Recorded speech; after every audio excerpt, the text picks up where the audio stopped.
Hi everybody, I just wanted to talk a little bit about some cancer basics, and just as a little disclaimer before I get started, I'm just going to be speaking in generalities, so it's not going to go super in depth, but I wanted to get everybody a basis for carcinogenesis.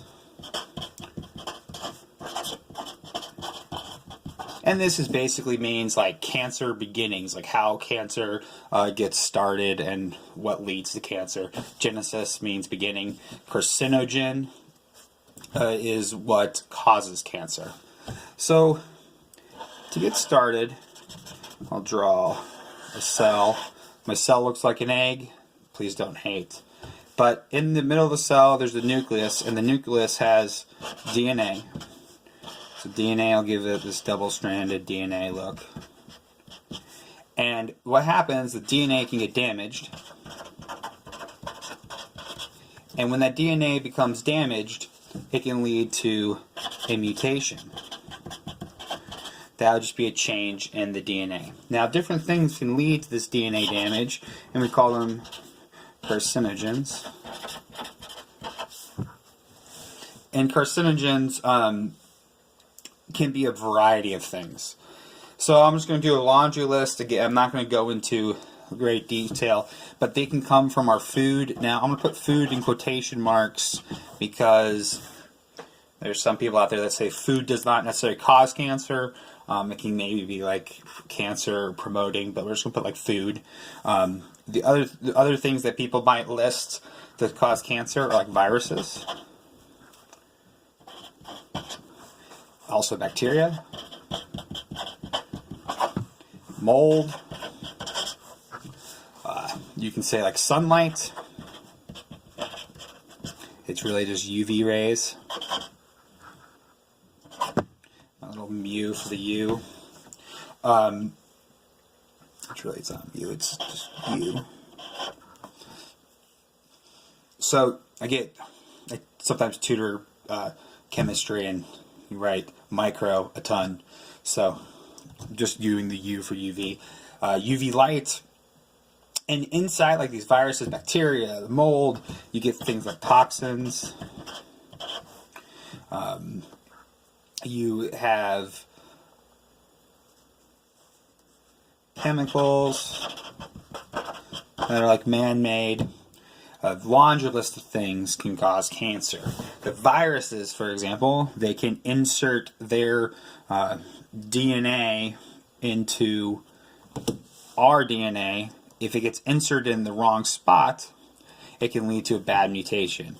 Bacteria, they can cause inflammation,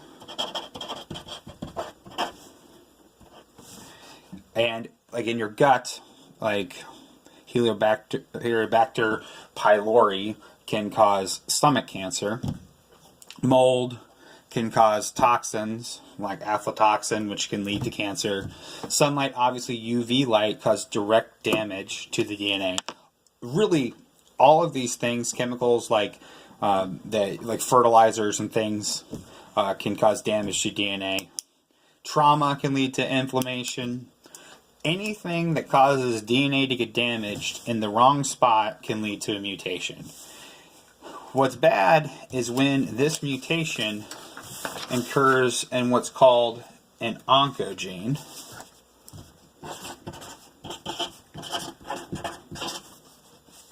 The oncogene is what leads to cancer.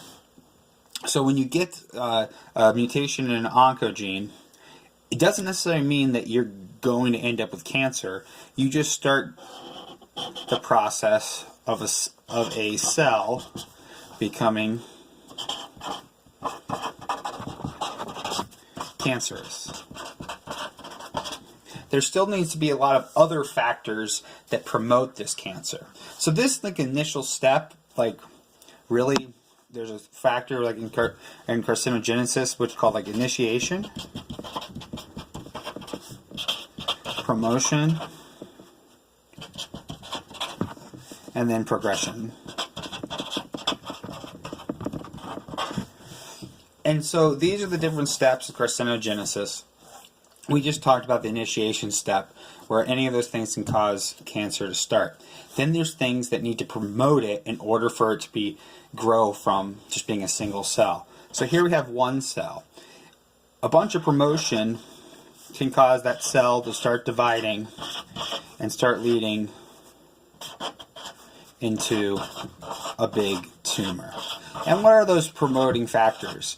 Well, what they would be is further mutation, further things that allow the cell to grow and divide, further things that bring, let's say, vascularization to the cell, that bring nutrients to feed the cell, to feed the cells that are growing, that are cancerous. Also, you have to have an ability to avoid the immune system.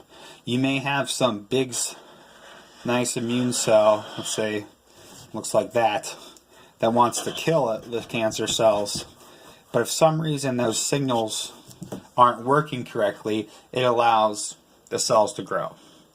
So what happens is that somehow the cells get initiated to become a cancerous cell, which allows them to start growing and dividing. But they're not going to grow that much unless they can invade the immune system, which tries to kill them.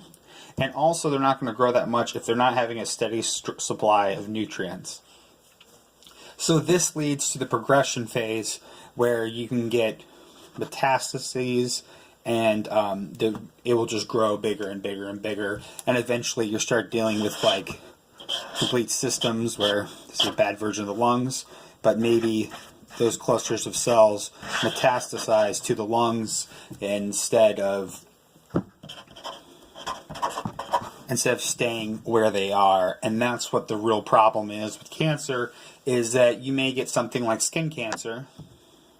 This may be on your skin, but then it goes to your lungs. Well, you can live if one little patch of skin is abnormal, but you're not going to be able to live long once your lungs stop functioning, obviously.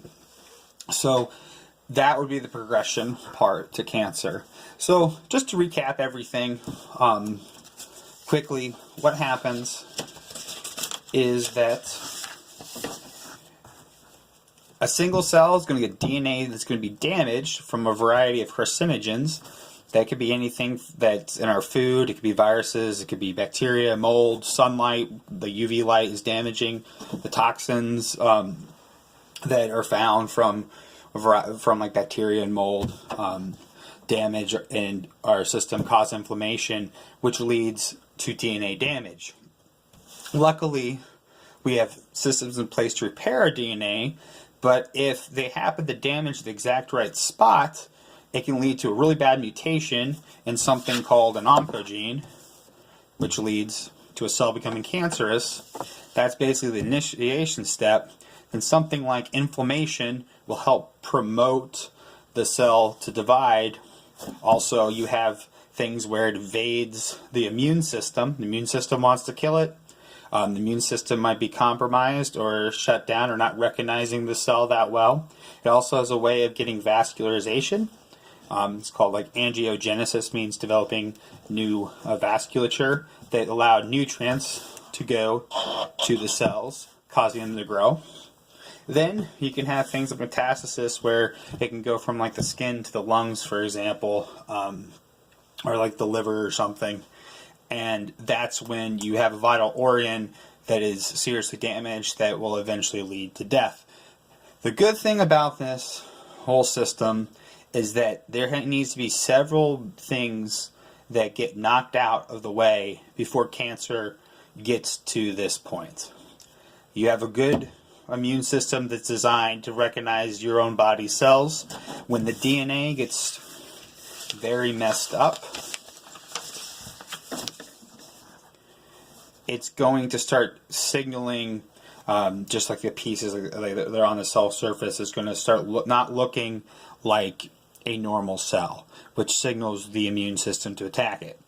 You also may have something that's incredibly slow moving, even though it is cancerous, that really doesn't get to a huge state where it's a big, huge tumor and can be easily treated by a doctor. So I hope that this at least gives you some idea of like what causes cancer and how cancer is able to grow in the human body. I will be going back into the hospital soon, but hopefully I will be able to beat my cancer and we can kill it at this big tumor phase and it will never metastasize. So that's my hope and prayer, but I wanted this to be more of an educational video.